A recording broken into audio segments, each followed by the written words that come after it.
Some additional thoughts on alignments. So I've talked through all the basic alignments. So one additional thing that I've mentioned frequently in classes is this alignment between the very middle of the top of the head and the perineum when you're seated exactly halfway between the sit bones.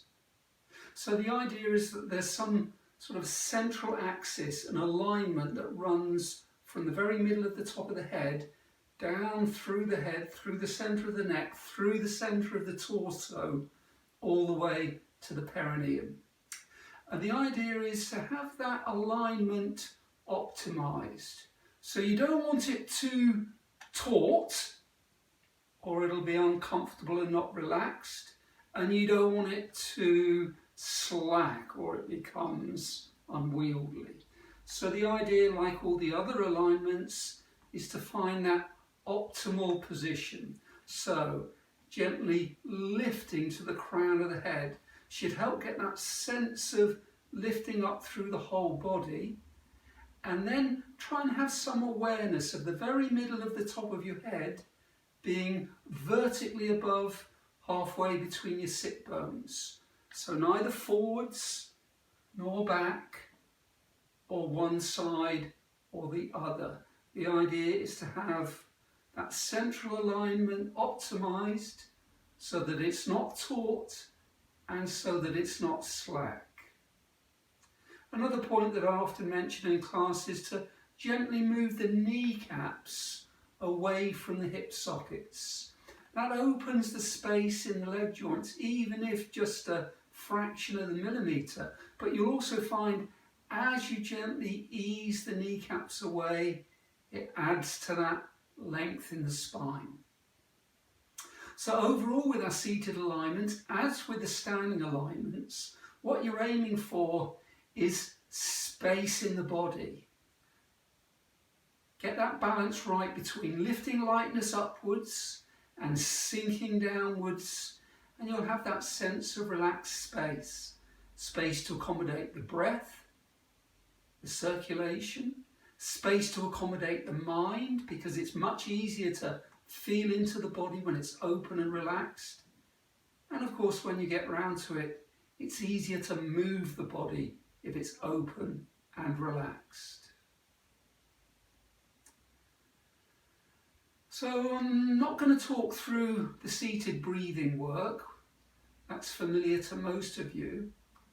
But here's a little bit of a revision of what to do if you find yourself getting a little bit uncomfortable, sitting still, being attentive to your posture and your alignments. So for example, if you suddenly realised you've collapsed a little, you can get that lifting, lengthening and opening up through the spine to help reorientate you. Another possibility is just to gently tilt forwards and back a few times. That can sometimes help you tune into that central alignment, and then you find it's vertical. Middle of the top of the head, vertically above halfway between the sit bones. Another alternative is just tilt slightly side to side. Again, can help you tune into that central alignment, and then you gently come back to the centre. Another option is small circles. So if you make a small circle with the very middle of the top of the head, you get that slight rotation going down through your body. And if you try this one, always balance it out with the same number in the other direction.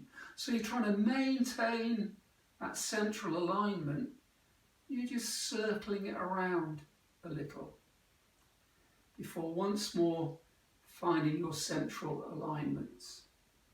Okay, so another option is that seated back stretch that we've worked on before. So I'll just talk us gently through that a few times. So if you remember the basics of it, it's 3 parts.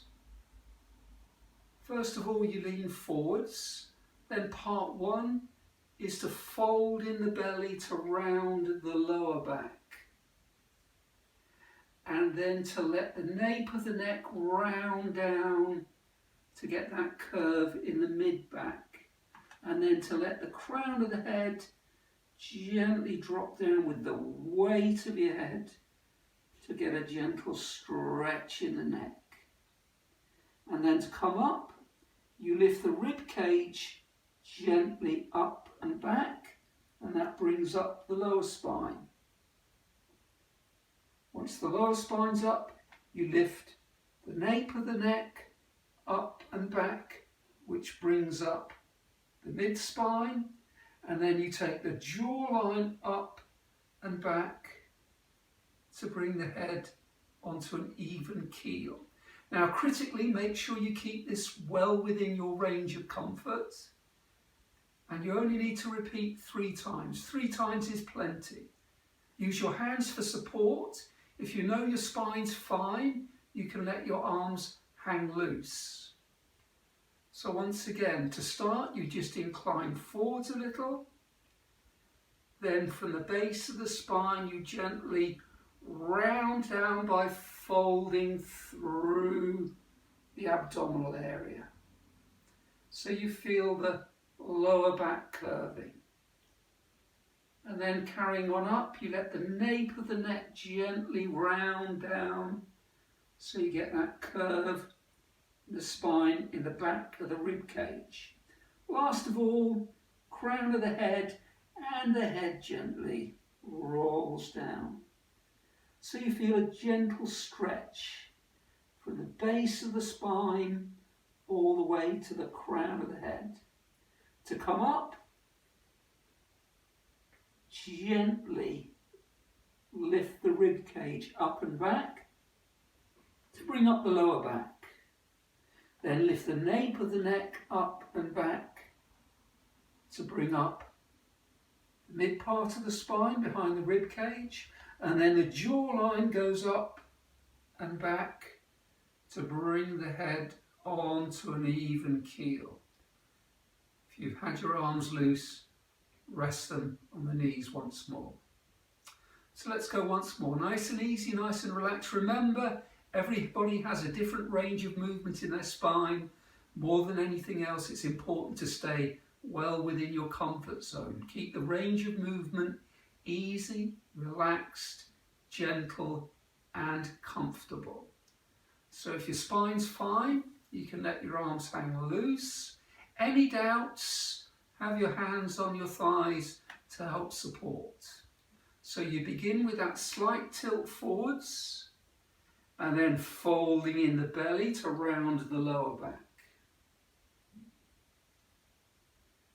Followed by the nape of the neck to round the mid part of the back. And then the crown of the head to round down through the neck. And then to come up, gently lifting the rib cage up and back to bring up the lower spine. Lifting the nape of the neck up and back to bring up the mid-spine. Lifting the jawline up and back to bring up the upper spine. And once you're up, find that central equilibrium, check all those other alignments. And then you're ready to continue with your seated practice. Now those who've been working for a good number of years, rather than do the stretch in 3 sections, within those 3 sections, you can begin to work from the lowermost vertebrae upwards. So you get that sense of gently moving through the whole spine rather than just section by section. I think that's all for now.